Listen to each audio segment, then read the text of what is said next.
Hey guys, in this video we are going to show you how to replace the spark plugs in a 2012 Chevy Equinox. This is the 2.4 liter 4-cylinder model. So let's go ahead and get started. The first thing that we need to do is get access to the spark plugs themselves.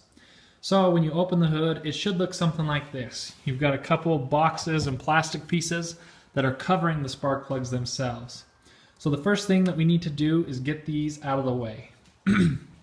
So to get this box off, the one that says Ecotech, what we're going to do is you go ahead and you just pull that out, and then you'll undo the screw that is here, and then there's one more down here holding it on, and then the piece itself will just kind of pull off and lift out of the way.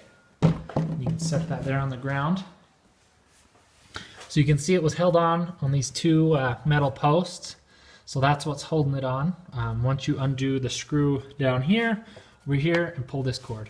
To get the next piece off, we just have to take off the oil cap.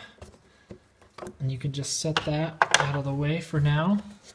And same thing. This should just basically snap off. There's a couple metal posts holding it on. And then we get to the engine itself. And you can see that there are 4 spark plugs. Alright, so now that we've got these wires exposed, we just need to get access to the spark plugs themselves. And you can see that each of these spark plugs is held down by a screw here on the side. It looks like it was a 10mm bolt, so we just undid that, and then you should be able to wiggle and pull it right off. And then down in the hole, it's kind of hard to see, it's too dark, but you'll be able to see a spark plug down in there.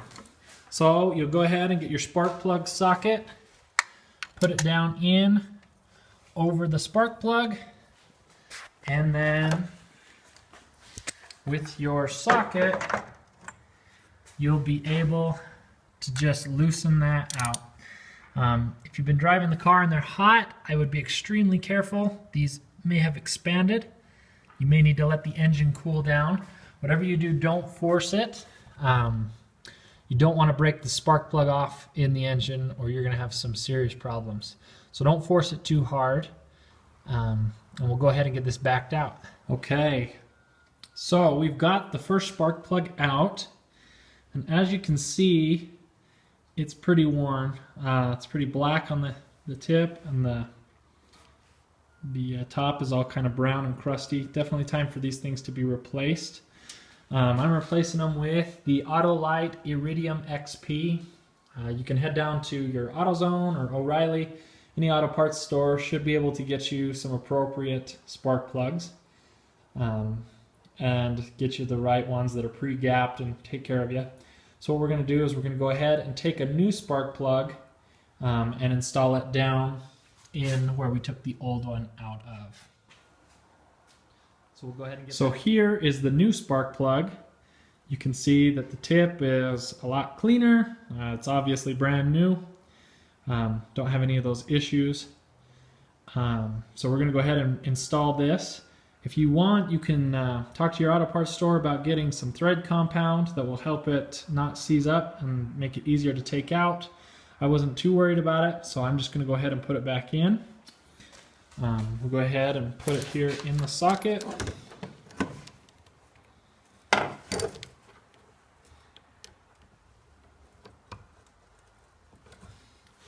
And then go ahead and put the whole thing down in the hole. A couple things you want to be aware of. Be careful of cross-threading it. If it doesn't want to go in smooth, just back it out and try again. You don't want to get these threads crossed, and that'll give you a whole lot of issues. So this one's going in pretty smooth. I don't have to apply too much pressure at all, and it's doing just what it needs to. When we get down to the end, we want it to be tight but don't over tighten the spark plug. So now I'm here at the end and I can feel some pressure, and I just am going to tighten it up to where it feels snug, and then I'm going to leave it. I'm not going to try and break it off there down there at the bottom. And we'll go ahead and take our cap here, place it back over the top, and then we'll replace this bolt that holds it on tight. We'll put that back on. And then you'll just repeat the process with the second, third, and fourth spark plug until we have all of them done. All right, so we've gone spark plug by spark plug now. We've taken out the old one, and we've put in the new one, and we've made sure that we've bolted it back down tight. On everything, you just want to make sure it's taut. Don't over tighten everything. And once you have all four replaced, we can go ahead and put it back the same way we took it apart. And so we'll go ahead and get that done and take a look at what it looks like. All right, so we got the first plastic cover back on. The way to put it on, we want to make sure that we take the oil cap back off, set it to the side, and then underneath you'll feel some plastic sockets, and you'll see metal posts like this. You'll just want to make sure that those plastic sockets sit over those metal posts, and then press down and you'll feel it pop. And when you feel it pop, it should be tight, and that's how you know you've got that plastic cover on. So now that we got the first plastic cover on, let's go ahead and take a look and get the second one on. All right, and now we finally have this top piece put back on. We made sure that we got it lined up with the two plastic pegs on top, and then that it covered, it's kind of hard to see, but it covered the butterfly valve down here. And then we just pushed down the bottom first, got it over the butterfly valve, snapped on the top, did up the screw, tightened this screw here, and then plugged in this tube here on the side, and it is all put back together. We can fire it up, and the new spark plug should get us some better gas mileage. If you have any questions, please feel free to post it in the comments. I'll do my best to answer it. Thanks so much for watching, and have a good day.